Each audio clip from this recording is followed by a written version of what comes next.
Hi, എല്ലാവർക്കും എൻ്റെ വ്ളോഗിലേക്ക് സ്വാഗതം. ഇന്ന് നമുക്ക് ഒരു കയ്പില്ലാത്ത ഒരു കയ്പയ്ക്ക കറി എങ്ങനെ ഉണ്ടാക്കാമെന്ന് നോക്കാം. ഞാനിവിടെ വെള്ള കയ്പയ്ക്കയാണ് എടുത്തിരിക്കുന്നത്.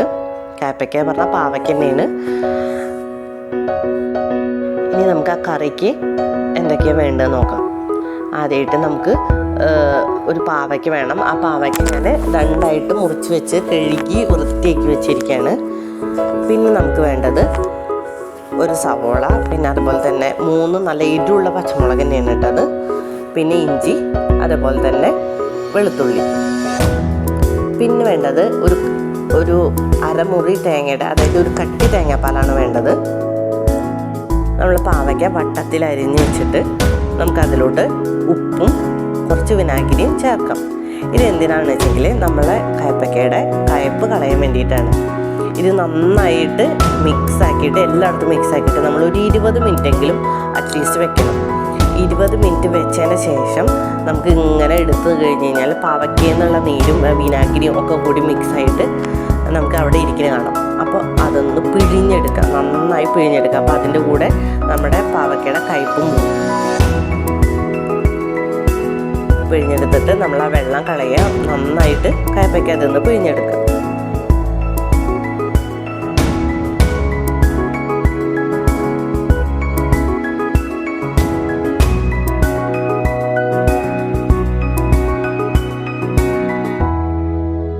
പാവയ്ക്കയുടെ കയ്പൊക്കെ ഒരുവിധം പോയിട്ടുണ്ടാവും. നമുക്ക് ആ പ്ലേറ്റിൽ തന്നെ ഒരു വെള്ളം കാണാൻ പറ്റും. ആ വെള്ളം കളഞ്ഞതിന് ശേഷം നമുക്ക് നമ്മളെ കയ്പയ്ക്ക അതിലിട്ട് കൊടുത്ത് നമുക്ക് അതിലോട്ട് മുളകും മഞ്ഞൾപ്പൊടിയും ഉപ്പും ചേർത്തിട്ട് ഒന്ന് കായം പുരട്ടിയിട്ട് ഒരു 10 മിനിറ്റോളം വെക്കണം.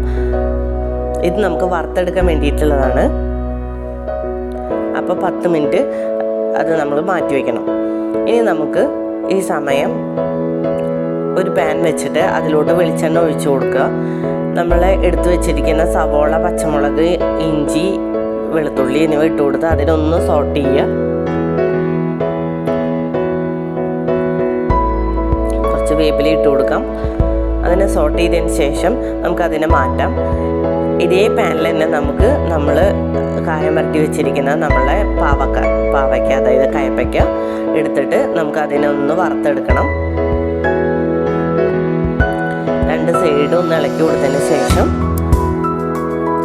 ഒരിത്തിരി മൊരിഞ്ഞ് കിട്ടണം. ആ മൊരിഞ്ഞ പാകം ആകുമ്പോൾ നമുക്ക് ഇതിൽ നിന്ന് കോരിയെടുക്കാം.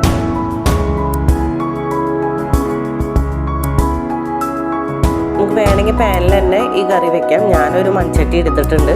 മൺചട്ടിയിൽ നമ്മൾ സോട്ട് ചെയ്ത് വെച്ച സവോളയുടെ കൂട്ടും അതേപോലെ തന്നെ വറുത്ത് വെച്ച കയ്പയ്ക്ക ഇട്ട് കൊടുത്തതിന് ശേഷം അതിലോട്ട് മഞ്ഞൾപ്പൊടി, മുളക് പൊടി, നമ്മളെ കറിക്ക് ആവശ്യമായിട്ടുള്ള മഞ്ഞൾപ്പൊടി, മുളക് പൊടി, അതുപോലെ തന്നെ മല്ലിപ്പൊടിയും ഇട്ട് കൊടുത്തിട്ട് നമുക്കൊന്ന് ഇതിനെ ചൂടാക്കി എടുക്കണം. അതിൻ്റെ പച്ചക്കുത്തൊക്കെ ഒന്ന് പോകണം.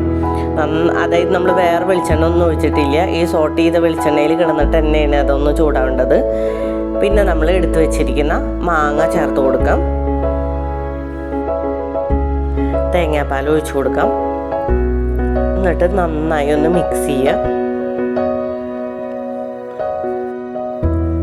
അതേപോലെ തന്നെ കറിക്ക് ആവശ്യമായിട്ടുള്ള ഉപ്പിട്ട് കൊടുക്കാം. ഇനി നമ്മൾ ഹൈ ഫ്ലെയിമിൽ ഇടരുത്, നമ്മളൊരു മീഡിയം ഫ്ലെയിമിൽ ഇട്ടിട്ട് വേണം ചെയ്യാൻ. നമ്മുടെ തേങ്ങാപ്പാൽ പിരിഞ്ഞു പോകരുത്. അപ്പോൾ ഒന്ന് ചെറുതായിട്ടൊന്ന് ചൂടായതിൻ്റെ ശേഷം നമുക്കൊരു 1/2 ഗ്ലാസ് വെള്ളം ഒഴിച്ചു കൊടുക്കണം.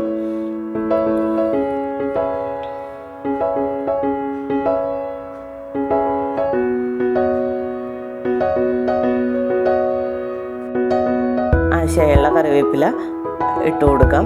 നമ്മളെ ചാറൊക്കെ ഒന്ന് കുറുകി വന്നിട്ടുണ്ട്. മാങ്ങ വെന്തിട്ടുണ്ട്, അതായത് ഉടയരുത്, ഉടയാത്തതാണ് അതിൻ്റെ പാകം. അപ്പോൾ ചാറ് കുറുകി വന്നിട്ടുണ്ട്. അപ്പോൾ നമ്മളെ കറി ഇവിടെ റെഡി ആയിട്ടുണ്ട്. അപ്പോൾ എല്ലാവർക്കും എൻ്റെ കയ്പയ്ക്ക കറി ഇഷ്ടമായി എന്ന് വിചാരിക്കുന്നു. ഇത് ചോറിനൊക്കെ കൂട്ടാൻ പറ്റുന്ന നല്ല അസൽ കറിയാണ്.